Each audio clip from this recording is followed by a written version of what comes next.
Ang walang kapantay na martial god, unang yugto. Kabanata 1471, asawa ni Qian. Lin Feng, Roo Exi. Tumiti sina Hao Qinglin at Tian Qi kina Lin Feng at Roo Exi at sinabi. Maganda ang ginawa mo, nagkibit balikat si Lin Feng. Alam niya ang ibig niyang sabihin. Pinag-uusapan nila ang massacre sa Chiklan. Ang Chiklan at Tianlong Divine Castle ay pumatay ng maraming tao mula sa Tiantai, kaya't ito ay lubos na ginagarantiyahan. Sina Lin Feng at Roo Exi ay pumatay ng mga tao mula sa Chiklan sa kanilang sariling teritoryo, iyon ay isang hindi kapani-paniwalang kahihiyan. Pagkatapos ng nangyari sa Chiklan, ang mga tao ng Tianlong Divine Castle ay tumigil sa pagpatay ng mga tao mula sa Tiantai at sila ay naging mas maingat. Ang Qi Empire ay tila mas makapangyarihan at mas malaki kaysa sa Chiklan. Laming-galing si Lin Feng sa paligid.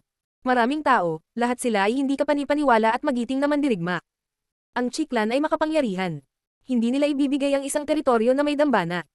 Maraming taon na ang nakalilipas, ang Chiklan ay sumaikop sa lupaing ito, ngunit sa nakaraan ng lugar na ito ay hindi tinatawag na Qi Empire. Paliwanag ni Emperor Yu, tumanggo si Lin Feng. Ang Ice Emperor at ang Snow Leader ang namuno sa Ice and Snow Empire. Ang pagiging isang emperador ay sapat na upang sakupin ng isang imperyo kung minsan. Makapangyarihan ang Chiklan dahil mayroon silang katamtamang antas na emperador. Sa sandaling iyon, naramdaman ni Lin Feng ang ilang matutulis na ilaw. Tumingon siya at nakita ang dalawang prinsipe mula sa Tianlong Divine Castle pati na rin si Jinggu na dumating. Kung ang una at pangalawang prinsipe ng Tianlong Divine Castle at Jinggu ay namatay, ang Tianlong Divine Castle ay walang natitira sa tamang mga inapo. Kumuha si Lin Feng ng isang baso ng alak, itinaas niya ito at ngumiti kay Emperor Tianlong nang walang pakialam. Malamig na umungol si Emperor Tianlong at hindi pinansin si Lin Feng. Tumayo siya, na may hawak na baso, at pumunta sa isa pang mesa, kung saan nakaupo ang sugo. Tumiti si Lin Feng sa malamig na paraan at dahan-daang ibinaba ang kanyang inumin. Nakatitig siya sa mesa kung nasaan ang messenger. Maraming tao ang nagtaas ng salamin sa sugo bilang tanda ng paggalang. Ang kanyang upuan ay mas mataas kaysa sa iba dahil siya ay may mas mataas na katayuan sa lipunan. Itinaas din niya ang kanyang baso at ngumiti sa mga taong nagyaya sa kanya, gayunpaman, mukhang walang pakialam. Ang mensahero ay dapat na isang katamtamang antas na emperador. Bulong ni Lin Feng. Tumanggo si Emperor Yu. Sa katunayan, siya ay isang katamtamang antas na emperador ngunit ang kanyang posisyon ay medyo espesyal. Kinokontrol ng sugo ang daan na patungo sa banal na lungsod. Pinamahalaan din niya ang sinaunang larangan ng digmaan ng dagat ng Huang. Siya lamang ang maaaring magtakda ng ilang mga patakaran. Tara at uminom tayo sa messenger. Sabi ni Emperor Yu kay Lin Feng at sa iba pa. Pagkatapos silang lahat ay naglakad patungo sa sugo. Ang sugo ay nakaupo kasama ang ilang mga pambihirang at kabayanihan, gayunpaman, mayabang, mga kabataang lalaki. Lahat sila ay dapat na mula sa banal na lungsod. Isip ni Lin Feng. Napansin ni Lin Feng na ang ilan sa mga binata ay mukhang mayabang habang ang ilan sa kanila ay hindi. Mukha lang silang walang pakialam. Kamahalan ng mensahero, ang aking mga alagad at ako ay nagtataas ng aming mga salamin sa iyong karangalan. Magalang na sabi ni Emperor Yu. Masyado kang mabait, Emperor Yu. Sabi ng sugo habang nakangiti pa rin ng walang pakialam. Itinaas din niya ang kanyang baso at nontog pa ang kanyang baso sa baso ni Emperor Yu. Hindi naman siya mukhang mayabang, mukha siyang walang pakialam at palakaibigan. Ikaw si Lin Feng. Sabi ng isang binata ng mga sandaling iyon. Ako talaga yan. Sabi ni Lin Feng na tumanggo sa kanila. Narinig ko ang tungkol sa mga henyo ng Bahuang Province, kasama ka, Lin Feng. Kung may pagkakataon tayo ngayon, gusto kitang ipaglaban. Nakangiting sabi ng binata at itinaas ang baso. Hindi siya tumayo, nanatili siyang nakaupo. Kung magkakaroon tayo ng pagkakataon, magiging masaya ako. Nakangiting sabi ni Lin Feng. Gayunpaman, hindi niya itinaas ang kanyang baso. Pagkatapos, si Emperor Yu at ang iba pa ay tumalikod at naglakad palayo. Mukhang galit ang binata habang lumalayo si Lin Feng. Napakawalang galang. Sabi ng isang binata sa gilid niya. Kung alam niya ang iyong katayuan sa lipunan, hindi siya mangangahas na maging walang galang. Sabi ng isa pa sa mahinahon at tahimik na paraan. Tumiti ang binata at hindi na nagsalita pa. Sinulyapan lang niya si Lin Feng paminsan-minsan. Ang mga kabataang iyon ay dapat na mula sa banal na lungsod kung maaari silang manatili sa sugo. Bulong ni Hao Qinglin. Hula ko din. Sabi ni Emperor Yu na nakangiti sa hindi nagmamalasakit na paraan. Tumiti si Lin Feng nang walang pakialam, wala rin siyang pakialam. Ang binatang iyon ay nanatiling nakaupo habang itinataas ang kanyang baso, na tanda ng kawalang galang, kaya hindi itinaas ni Lin Feng ang kanyang baso bilang kapalit. Si Emperor Tianlong ay nanatili kay Emperor Qi sa buong panahon. Parang gusto niyang ipakita kung gaano siya kagaling dahil kilala niya si Emperor Qi. Hinamak siya ng maraming tao dahil dyan ngunit walang sinabi, pagkatapos ng lahat, ito ay kaganapan ng Chiklan. Emperor Yu, ano sa tingin mo? Tanong ng ilang tao sa sandaling iyon. Emperor Wen Tiange at Wen Aozu. Emperor Wen, mangyaring umupo. Magalang na sabi ni Emperor Yu. Pagkatapos, tumingin siya kay Emperor Tianlong at walang pakialam na sinabi, alam niyang bumagsak si Tianlong, kaya syempre hindi siya masaya. Hindi natin siya masisisi. Kung tutuusin, ang dami na niyang nawala, hindi na siya makakabangon ulit kahit kailan. Sabi ni Emperor Wen. Siya ay nagsalita ng malakas ngunit, sapat na malakas na ang dalawang prinsipe mula sa Tianlong Divine Castle ay tumingin sa kanya sa malamig na paraan. Alam nila na ayaw ng kanilang ama na sundan si Emperor Qi na parang aso, ngunit wala siyang pagpipilian. Kung wala si Tiantai, hindi sila magkakaroon ng ganoong problema. Ngayon, kung hindi tuluyang mawawala ang Tiantai, magdurusa sila, marahil ay mawala pa sa kanilang sarili. Siya nga pala, kilala mo ba kung sino ang bagong nobya ni Qian? Tanong ni Emperor Wen na nakangiti kay Emperor Yu. Ang Qi clan ay hindi nagbigay ng anumang pahiwatig. Alam mo na ba, tanong ni Emperor Yu, si Qian ay anak ni Emperor Dong, kaya kailangang maging outstanding ang kanyang asawa. Ngunit gayunpaman, hindi sinabi ng Qi clan kung sino siya.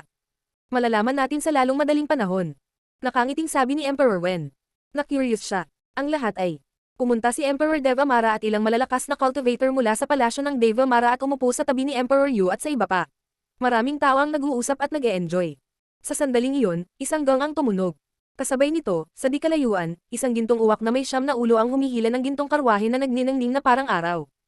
Tumingin sina Emperor Dong at Emperor Qi sa karwahe at ngumiti. Maraming sundalo ang bumangon sa himpapawid at nagbukas ng daan para sa kanila. Bumukas ang pinto ng karwahe at may lumabas. Ang anak ni Emperor Dong, si Qian. Iniunat ni Qian ang kanyang kamay at lumitaw ang isang payat na puting braso. Sa pagsikat ng araw sa brasong iyon, lalo itong gumanda. Sino siya? Naisip ng ilang tao. Ang isang silweta ay unti-unting lumitaw sa larangan ng paningin ng mga tao. Parang napakaganda niya. Siya ay perpekto para sa Qian, isang perpektong tugma. Naisip ng ilang tao. Gayunpaman, maraming tao mula sa lalawigan ng Bahwang ang namangha dahil nakilala nila siya. Kumunat ang noo ni Linfeng, nagulat siya, paano kaya siya? Ang walang kapantay na martial god, unang yugto. Kabanata 1472, mga pagdududa. Hinawakan ni Qian ang kanyang kamay. Isa siya sa 4 na pinakamagandang babae sa lalawigan ng Bahwang. Paano makakasama ang Celestial Land of Alchemists sa Qi clan? Naisip ng karamihan. Ang magandang babaeng iyon ay si Zhu Biao. Si Linfeng ay namangha. Nagkaroon ng hindi pagkakaunawaan sa pagitan nila, ngunit sa huli, hindi sila magkaaway. Binigyan pa niya si Linfeng ng pil na kailangan ni Mengqing para maging tao. Gayunpaman, si Qian ay miyembro ng Qi clan, kaya magkaaway sila. Hindi natuwa si Linfeng na makita siyang kasama ni Qian. Siyempre, iyon ang pinili niya, kaya hindi maaaring makisali si Linfeng. Kinasusuklaman ni Linfeng ang Qi clan, kaya kinasusuklaman din niya si Qian. Si Zhu Biao ay hindi niya kalaban. Si Qian ay isang mahusay na cultivator, ang kanyang ama ay si Emperor Dong, at siya ay isang henyo sa Qi Empire ng Jiuyu. Naiintindihan ni Linfeng kung bakit gustong makipagrelasyon sa kanya ng isang babae. Nakakadismaya. Nakapagtataka, ang Celestial Land of Alchemists ay parang Tianlong Divine Castle. Sabi ni Emperor Yu na napabuntong hininga. Mas galit pa siya kay Linfeng. Iyon ba ay isang alyansa sa pamamagitan ng kasal? Bulong ni Linfeng. Parehong may espesyal na katayuan sa lipunan. Ang isa ay anak ni Emperor Dong habang ang isa ay ang banal na babae ng Celestial Land of Alchemists. Pareho silang suportado ng mga maimpluwensyang grupo ng imperial, kaya madaling isipin na ito ay isang alyansa. Ang ilang mga tao ay umiibig pa rin kay Zhu Biao sa karamihan, kaya sila ay mukhang bigo. Sa palagay ko ay hindi maaaring magkasintahan sina Qian at Zhu Biao. Sabi ni Hao Qingli na nakasimangot. Mukhang hindi siya masaya. Kumunat ang noo ni Linfeng. Nakatingin siya sa mga mata ni Zhu Biao. Kasal niya iyon, kaya dapat ay masaya siya kung mahal nila ang isa't isa, ngunit sa halip ay mukhang malungkot siya. Naglakad lang siya pasulong nang hilahin siya ni Qian. Sa totoo lang, hindi maganda ang hitsura nito. Sabi ni Tianqi. Si Tianqi ay isang Budista, naiintindihan niya ang damdamin ng mga tao. Ngunit sa anumang kaso, nakikita ng karamihan sa mga taong nakakakilala kay Zhu Biao na hindi siya masaya. Wala siyang choice. Walang pakialam na sabi ni Emperor Yu. Naglakad ang mag-asawa sa pangunahing kalsada habang ang nakakasilaw na araw ay sumikat sa kanila. Qian, ikaw at si Biao, itaas ang iyong salamin para sa mga emperador. Sabi ni Emperor Dong, nakangiti kay Qian. Sige, ama. Sabi ni Qian na tumatango. Pagkatapos, dinala niya si Zhu Biao sa messenger at ngumiti. Kamahalan, ang mensahero, salamat sa pagpunta. Isang karangalan na makita ka rito. Itinataas ko ang aking baso sa iyong karangalan. Masyado kang mabait. Ang ganda ng asawa mo, bagay kayo. Magalang na sabi ng sugo. Hindi pa rin tumatayo ang sugo. Mangyaring gawin ang iyong sarili sa bahay, at mangyaring patawarin mo ako kung mayroon akong nakalimutan. Magalang na sabi niyan. Pagkatapos, itinaas niya ang kanyang baso at nag-cheer kasama ang iba pang mga binata. Pero hindi masaya si Qian dahil wala ni isa sa kanila ang tumayo kasama niya. At saka, hindi sila tumingin sa kanya, karamihan ay nakatingin sila kay Zhu Biao. Ngunit si Qian ay nanatiling kalmado at pumunta sa bawat mesa, na nagyaya sa lahat ng mga emperador. Ang ilan sa kanila ay tumayo upang bigyan ng mukha si Qian, habang ang ilan ay nanatiling nakaupo. Si Emperor Dong ay ngumiti ng walang pakialam at pinagmasdan ng mga tao, lalo na kung paano sila kumilos kapag kaharap nila si Qian. Nang dumating si Qian malapit sa mesa ni Emperor Yu, ngumiti lang siya sa kanila at sa kanyang mga disipulo sa malamig na paraan. Pagkatapos, nagpatuloy siya sa paglalakad ng walang tigil. Ang Qi Empire at ang Qi Clan ay parehong napupuot sa Tiantai, kaya hindi na kinailangan ni Qian na bigyan sila ng mukha. Tiningnan ni Zhu Biao si Lin Feng sa isang makahulugang paraan, na parang may gustong sabihin sa kanya, ngunit sumunod kay Qian. Maghintay. Sabi ni Lin Feng na walang pakialam. Huminto sina Qian at Zhu Biao at lumingon. Tumayo si Lin Feng at tumingin kay Zhu Biao. Sumimangot si Zhu Biao at binalik ang tingin kay Lin Feng. Celestial Girl, magkaibigan tayo, di ba? Sabi ni Lin Feng kay Zhu Biao. Tara na, sabi ni Qian na hinayla ang kamay ni Zhu Biao. Si Zhu Biao ay hinihila ni Qian, ngunit hindi pa rin siya lumingon. Nagpatuloy siya sa pagtingin kay Lin Feng. Qian. Sigaw ni Lin Feng. Tumingon si Qian at malamig na tumingin kay Lin Feng. Lin Feng, ito ang seremonya ng kasal ko, maging magalang. Kung hindi, hindi ka mapoprotektahan ni Emperor Yu ng mas matagal. Kakausapin ko lang si Biao, bakit ka ba kinakabahan? Nakangiting sabi ni Lin Feng. Biao, mayroon tayong espesyal na bagay noon, dapat mong tandaan. Malakas na sabi ni Lin Feng. Nagulat si Qian at biglang naging mas galit na galit. Lin Feng, kung mangangahas kang baliwalain muli ang asawa ko, huwag mo akong sisihin sa pagiging impolite. Kung gusto mong lumaban, pumayag ako. Sabi ni Lin Feng. Pagkatapos, tumingin siya kay Zhu Biao. Biao, nakalimutan mo na ba ang ginawa natin sa kuweba sa kabundukan? Hingal na hingal ang karamihan. Nakipagtalik ba si Lin Feng kay Zhu Biao? Sa di kalayuan, galit na tumingin kay Lin Feng ang isang magandang babae. Yi Renlei. Nakipagmahal din ba si Lin Feng kay Zhu Biao? Sino ka? Tanong ni Zhu Biao sa malamig na paraan. Kilala niya si Lin Feng, kaya ano ang ginawa niya? Biz.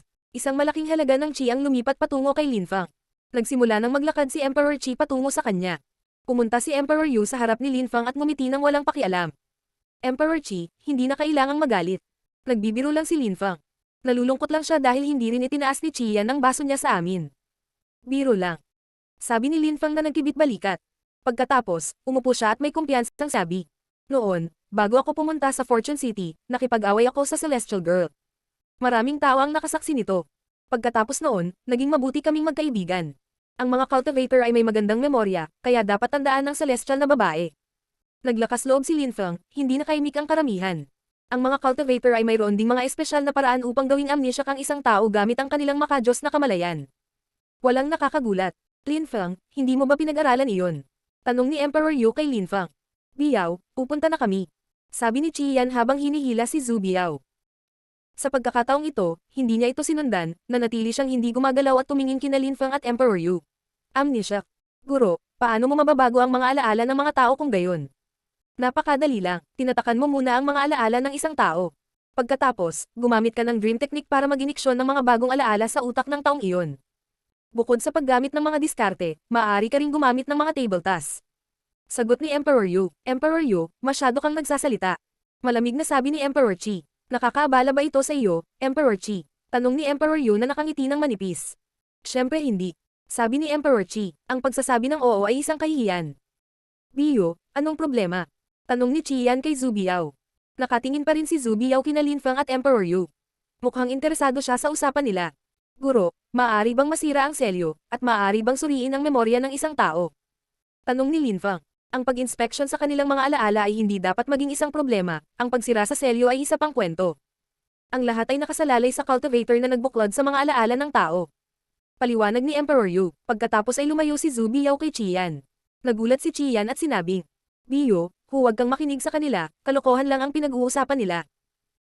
Hayaan ko siyang suriin ang aking memorya at tingnan niya kung ito ay selyado. Kahit hindi ito selyado, hindi ako masasaktan. Sagot ni Zhu Biao. Hinatak ni Qian ang mahabang mukha. Hindi siya makatanggi. Ang walang kapantay na martial god, unang yugto. Kabanata 1473, Panganib. Sa totoo lang, hindi gaanong maalala ni Zhu Biao. Naaalala niya ang kanyang guro at na siya ang banal na babae mula sa Celestial Land of Alchemists, ngunit ang kanyang mga alaala ay masyadong malabo. Sa kanyang mga alaala, bukod sa katotohanan na si Qian ang kanyang kalaguyo at ang araw na iyon ay seremonya ng kanilang kasal, wala na siyang ibang maalala. Sinabi sa kanya ng kanyang guro na siya ay nasugatan at marami na siyang nakalimutan.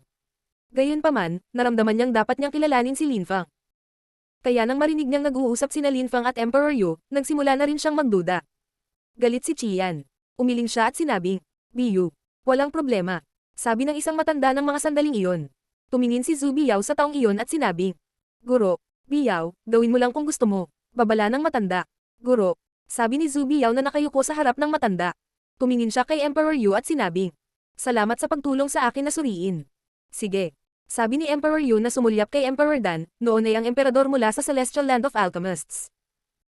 Inilabas ni Emperor Yu ang kanyang makadiyos na kamalayan at siniyasat ang mga alaala ni Zhu Biao. Makalipas ang ilang sandali, lumabas siya at nakasimangot. May kung anong bagay doon na hindi niya maipaliwanag. Emperor Yu, selyado na ba ang memorya ni Zhu Biao?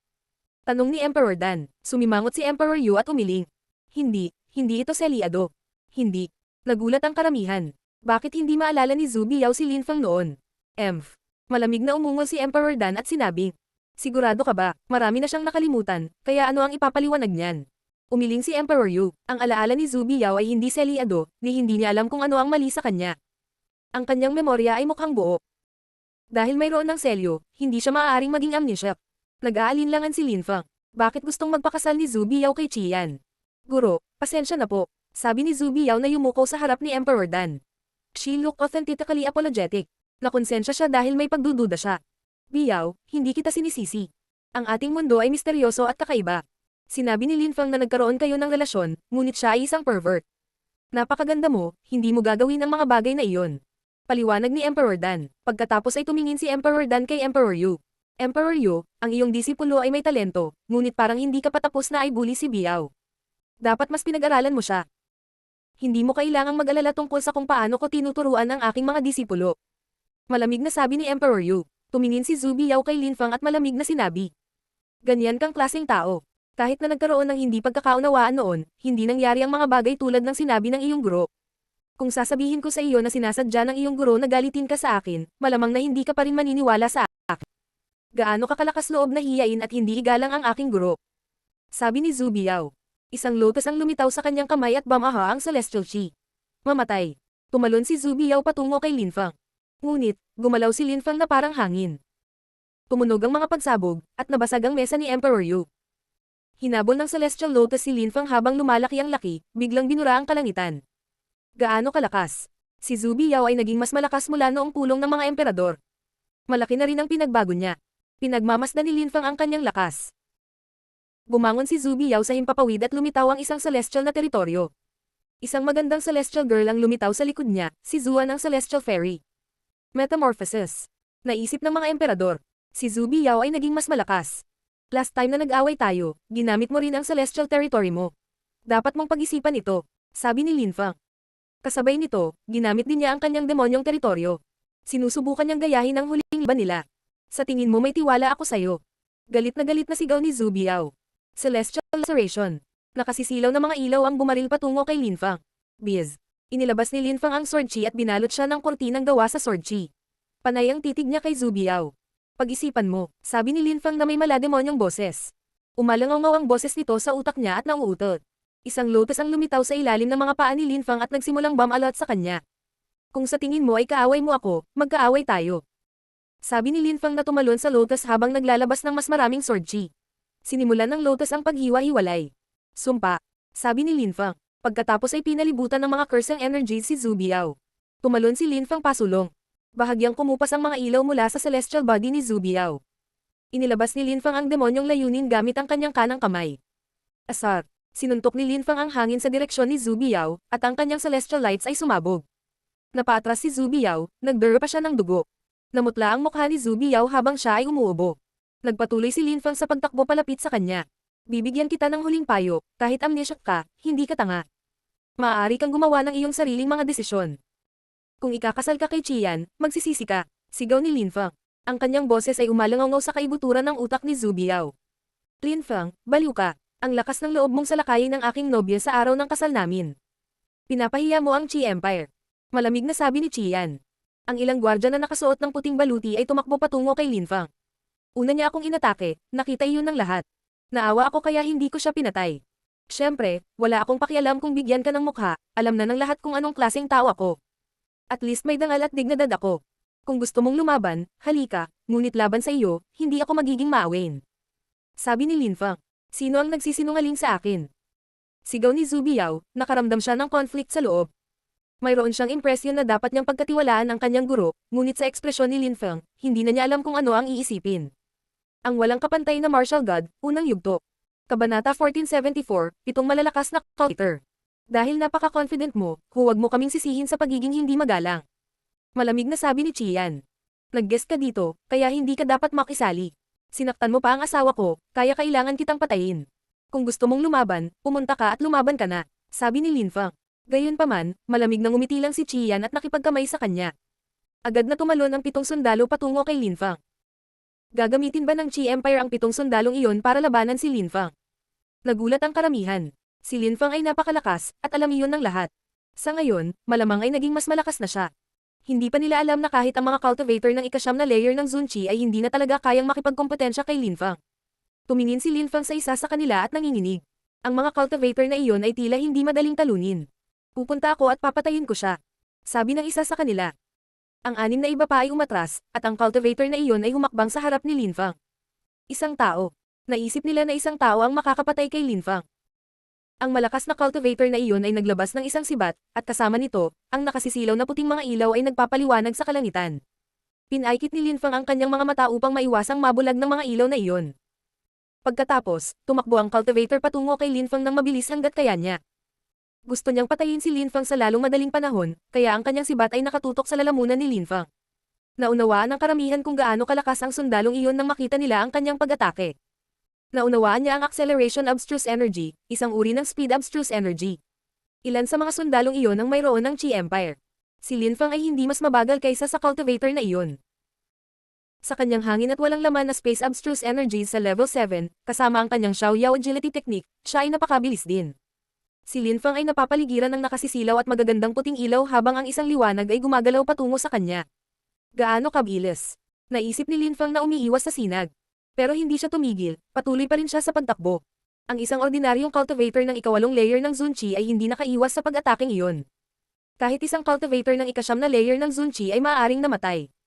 Akala ng karamihan ay nanginginig. Ang dalawang cultivator ay napakabilis. Inaasahan ni Lin Feng na maaaring kailanganin niyang lumaban, ngunit hindi niya akalain na magiging ganoon kalakas ang kanilang mga sundalo. Mamatay. Sigaw ng malakas na cultivator na iyon. Sa isang iglap, ang langit ay napuno ng puwersa at iba pang enerhiya. Tumitaw pa nga ang ilang itim na ilaw.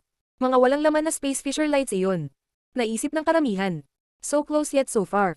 Naglabas si Lin Feng ng walang laman na space energies at ginamit ang kanyang so close yet so far technique. Gayunpaman, isang tunog ng metal na tugtog ang tumunog. Masyadong mabilis at malakas ang sibat ng kalaban ni Lin Feng, agad nitong sinira ang so close yet so far technique ni Lin Feng. Mabilis na lumipad pabalik si Lin Feng, ngunit ang sibat ng kanyang kalaban ay patuloy na gumagalaw patungo sa kanya. Ang bilis niyang Abstruse Energy ay level 9. Mabagal. Sigaw ng kalaban habang naglalabas ng Deceleration Abstruse Energy. Kaagad, mas bumagal ang pakiramdam ni Lin Feng. Boom! Kaagad, lumabas ang mga demonyong enerhiya mula sa kanyang mga mata at umangat sa kalangitan. Mamatay. Sabi ni Lin Feng, na ngayon ay parang demonyo. Naglabas din siya ng sword energies at pinalapot ang natural na puwersa ng lupa at langit sa loob. Nagbanggaan ang sibat ng sundalo at ang espada ni Lin Feng, naputol ang espada, ngunit nalagpasan din ni Lin Feng ang Deceleration Abstruse Energy at medyo lumayo. Hindi naman masyadong malayo dahil gusto pa niyang tingnan ang kalaban gamit ang itim niyang mga mata. Ang sundalo ay walang masyadong alam na uri ng Abstruse Energies, ngunit ang mga ginawa niya ay nasa napakataas na antas. Sino ang 7 sundalong iyon? Hindi sila ordinaryong sundalo. Imposibleng sabihin na ang mga ordinaryong sundalo ay maaaring lumaban kay Lin Feng. Kahit na hindi alam ng isang iyon ng napakaraming uri ng enerhiya, ang kanyang mga pag-atake ay talagang nakakatakot. Mapapatay pa ng sundalong iyon si Qian kung lalaban sila. Naisip ng ilang tao. Sumimangot din si Emperor Yu. Emperor Dong, bakit dumating ang mga nakakatakot na cultivator? Ano ang gusto mong gawin sa seremonya ng kasal? Naisip ni Emperor Yu, si Lin Feng ay naglalabas ng nakakatakot na dami ng sword at demon energies para ipagtanggol ang sarili. Ang sibat ng sundalo ay nagbubuga ng mga hagong na tunog habang ang nakakatakot na mga ilaw ay pumutok mula rito. Si Lin Feng ay hindi makakita ng malinaw dahil sa mga ilaw na iyon, gayunpaman, wala siyang pakialam dahil ang kanyang itim na mga mata ay sapat na malakas. Gumalaw muli ang sundalo. Kasabay nito, naglabas siya ng mas maraming deceleration abstruse energies na nakapalibot kay Lin Feng. Mamatay. Sigaw ng sundalong iyon. Isang nakakasilaw na liwanag ang lumitaw at lumipat patungo kay Lin Feng nang may hindi kapani-paniwalang bilis. Si Lin Feng ay napapalibutan ng mga demonyong enerhiya na humarang sa Deceleration Abstruse Energy at kasabay nito, itinaas niya ang kanyang mga kamay at naglabas ng sword at death energies. Ang kanyang sword energies ay mabagal na gumagalaw ngunit ito ay tila napakatatag. Siya ay baliw. Naisip ng karamihan. Nakita ni Lin Fang ang nakakatakot na liwanag na lumilipat patungo sa kanya, ngunit hindi siya nagpasya na umiwas. Sa halip, nagpasya siyang mag-counterattack gamit ang sword energies. Masyadong mabilis ang pag-atake, kaya hindi siya nakaiwas. Gayunpaman, kung ang pag-atake ng kanyang espada ay nawasak, maaari siyang mamatay. Nagbanggaan ang sibat at ang espada. Ang espada ni Lin Fang ay naglalaman ng walang kamatayang enerhiya. Sa makatuwid, ang mga ilaw ng sibat ay tumabi at hindi ito masira. Mabagal. Sigaw ng malakas na cultivator habang naglalabas muli ng deceleration abstruse energy. Gayunpaman, ang kanyang deceleration abstruse energy ay agad na nawasak. Pagkatapos, pinalibutan ng sword energies ni Lin Fang ang kanyang mukha at pinasabog ito. Ang walang kwentang enerhiya ng cultivator na iyon ay level 9. Tanging ang mga cultivator na ang abstruse energy ay nasa pinakatuktok o kahit na ang mga may cosmic energies ang maaaring magdulot ng banta kay Lin Fang. At saka, kung ang cultivator na iyon ay walang level 9 speed abstruse energy, hindi siya makakalaban ng ganoon katagal. Naisip ng karamihan. Ang 6 na iba pang sundalo ay tumakbo patungo kay Lin Fang at pinalibutan siya habang naglalabas ng malamig na enerhiya. Kung ang 6 na cultivator na iyon ay kasing lakas ng una, kung gayon si Lin Fang ay nasa mortal na panganib. Malamig na umungol si Hao Qinglin at tumayo. Ang 6 na cultivator na iyon ay gustong magkapit-bisig na patayin si Lin Fang kaya paano siya uupo nang walang ginagawa. Speed abstruse energy, level 9, Earth abstruse energy, level 9, Empty space abstruse energy, level 9, Thunder abstruse energy, level 9. Nakakatakot ang 6 na cultivator na iyon. Mukhang masama ang sitwasyon para kay Lin Fang. Mukhang handa si Emperor Dong na salubungin si Lin Fang. Naisip ng karamihan. Ang walang kapantay na martial god, unang yugto. Kabanata 1475, Battlefield. Hindi lamang ang 6 na malalakas na cultivator na iyon ay mayroong level 9 abstruse energies, sila rin ay likas na matalino sa paggamit nito. Ang may Earth abstruse energy ay naglabas ng isang sinaunang selyo na nagpahirap sa lupa at langit. Naglalaman ito ng napakahirap at mabibigat na enerhiya na lumikha ng mga crater sa kanilang paligid. Ang isa na may walang laman na espasyo na abstruse na enerhiya ay sumabog sa hangin, siya ay nag-condense ng golden empty space na abstruse energy na kalaunan ay naging isang espada. Ang isa na may thunder abstruse energy ay tinatakan ng espasyo sa kanilang paligid ng mapanirang chi, na naging dahilan upang magmukhang mas madilim ang eksena. Ang isa pa ay naglabas ng speed abstruse energy na pumapalibot sa mga pag-atake ng kanyang mga kasamahan, na nagpapabilis sa kanila. Ang sinaunang selyo, ang mga kulog at ang walang laman na espada sa espasyo ay gumalaw sa bilis ng liwanag. Nabalot ng malamig na pawis ang karamihan. Naiisip lang nila kung ano ang mararamdaman nila kung sila si Lin Fang. Timang attacker, isang assistant na maaaring pabilisin ang kanilang pag-atake at pabagalin si Lin Fang, at lahat sila ay may level 9 abstruse energies. Reincarnation. Sigaw ni Hao Qinglin. Naglabas siya ng reincarnation energies na nakapalibot sa mga kabataang iyon. Agad nilang naramdaman ang pananakit sa kanilang katawan. Si Rooxi ay bumangon din sa ere at naglabas ng acceleration abstruse energy para palibutan si Lin Fang at deceleration abstruse energy para palibutan ang mga kalaban. Nangyari ang lahat sa isang kisap mata, pinakawalan ni Lin Fang ang banal na celestial chi ni Linglong at bigla siyang nagmukhang hayop. Isang bakanteng espasyo ang lumitaw, at tumalon si Lin Fang sa loob. Ang mga pag-atake ng mga kalaban ay bumagsak sa kanyang bakanteng espasyo, na naging sanhi ng pagkasira ng espasyo sa kanyang harapan, na sinira ang espasyong itinago niya sa loob. Matapos lumitaw si Lin Fang, nagpatuloy ang pagbomba ng enerhiya sa kanyang katawan, na naging sanhi ng paggubo niya ng dugo habang itinapon siya pabalik. Ang 6 na cultivator na iyon ay napakalakas, ang pinakamahina ay nakalusot sa ika-8 layer ng Zunchi habang ang iba ay may lakas ng ika-9 o nasa tuktok ng ika-9 na layer ng Zunchi. Naiintindihan din nila ang puwersa ng lupa at langit, kaya ang kanilang puwersa ay 1,000 beses na mas malakas din. Gayunpaman, sa sandaling iyon, dumating din sina Hao Qinglin, Tian Qi at Rooxi at naglabas ng nakakatakot na enerhiya sa 6 na malalakas na cultivator na umaatake kay Lin Fang. Huminto ang 6 na sundalo at tumingin kay Lin Fang at sa iba pa sa malamig na paraan. Hindi makita ni Lin Fang at ng kanyang mga kaibigan ang kanilang mga mukha, ngunit nakikita pa rin nila ang kanilang mga mata. Sinadya namang pumunta si Tian Tai dito para manggulo at sirain ang seremonya ng kasal. Sabi ni Qian na naglalakad pasulong. Nakasimangot pa rin si Zhu Biao dahil magulo ang kanyang iniisip. Gusto niyang maalala, gusto niyang maunawaan kung ano ang nangyayari sa kanya. Nagpadala ka ng mga tao para patayin ako. Sabi Lin Fang. Tumiti si Qian at sinabi kay Zhu Biao. Biao, bumalik ka sa iyong guro, haharapin ko ito. Sige. Sige. Sabi ni Zhu Biao na tumatango. Medyo nagilty siya. Ang sinabi ni Qian ay walang ibig sabihin, bukod pa, mas nagtiwala siya sa kanyang guro kaysa kay Qian. Tumipat si Zhu Biao sa kanyang guro at si Qian ay tumingin din kay Lin Fang at sa iba pa. Malamig siyang ngumiti. Dahan-dahan siyang tumalikod at ngumiti sa messenger, mukhang nag-sorry. Paumanhin, dapat mong isipin na kami ay katawa-tawa. Pumunta lang ako dito para uminom ng masarap na alak. Sabi ng messenger na nagkibit-balikat. Walang kinalaman sa kanya ang bagay na iyon, kaya hindi na niya kailangan pang makisali. Lahat naman, may gustong sirain ang seremonya. Ang Qi Empire ay isang imperyo sa Jiuyu at ang Qi Clan ay isang maimpluwensyang imperial na grupo sa Bawang, hindi natin maaaring hayaang hiyain tayo ng mga taong ito. Kung kaya mong lumayo, ayaw naming umabot sa iyo ang laban namin, sa ganoong paraan, maaari kang magpatuloy sa pag-inom. Sabi ni Emperor Qi sa karamihan. Agad na tumabi ang mga mesa. Tumiti si Emperor Dong sa mensahero, ngunit gayunpaman, walang pakialam ang sugo. Gusto ng Qi Clan na labanan ang Tiantay kahit na ito ay seremonya ng kasal. Nagulat ang lahat. Napakatapang ni Emperor Qi. Kehe, may mga taong dumating para manggulo, kaya kailangan nating gumawa ng mga hakbang. Sabi ni Emperor Sikong na nakangiting walang pakialam. Kung kailangan mo ng anumang tulong, maaaring tumulong sa iyo ang Tianlong Divine Castle. Sabi ni Emperor Tianlong na nakangiting walang pakialam. Maraming salamat, Emperor Tianlong. Sabi ni Emperor Qi na magalang na nakangiti. Maraming mga emperador ang mukhang nasa sabik sa wakas sa pakikitungo kay Tiantay. Emperor Wen, Emperor Devamara, Emperor Yu, walang gumalaw sa kanila. Hindi rin kumikibo ang Great Ape Emperor. Ang pagkain dito ay kapareho ng doon, kaya hindi na kailangang lumipat ng upuan. Sigaw ng Great Ape Emperor ng napakalakas. Sa tingin ko din, hindi na kailangang lumipat ng upuan. Sabi ng Empress na katabi ni Li Renlei. Maraming tao ang hindi gumalaw. Lahat sila ay mula sa mga maimpluwensyang grupo. Ang Fire Mountain, ang Isla ng Thunderbirds, ang Mangniu Mountain, ang Celestial Palace of the Immortals, ang Celestial Thunder Temple, ang Chifeng Mountain at iba pa ay hindi gumagalaw. Maraming tao ang tumawa at nagsabing. Ang ilang mga tao ay magsisisi sa paggawa ng gulo. Ang karamihan ay lubos na naunawaan kung ano ang nangyayari. Ang mga lumipat ay nagbibigay ng mukha kay Emperor Dong at sa Qi Clan. Kahit nakangiti ang lahat, handa silang lumaban. Ang ilang mga emperador ay nag-isip na sa pamamagitan ng paghiling sa kanila na lumipat, ang Qi Clan ay humihiling sa kanila na iposisyon ang kanilang mga sarili sa pagitan ng dalawang panig. Kamahalang mensahero, haharapin ko ang sitwasyong ito. Sabi ni Emperor Dong na nakangiting muli sa sugo. Hindi mo kailangang mag-alala tungkol sa akin. Sabi ng sugo na kamakaway at nakangiti. Pagkatapos, tumayo si Emperor Dong at naglakad papunta sa gitna ng sahig. Nakangiti siya, pero mukhang naiinis siya.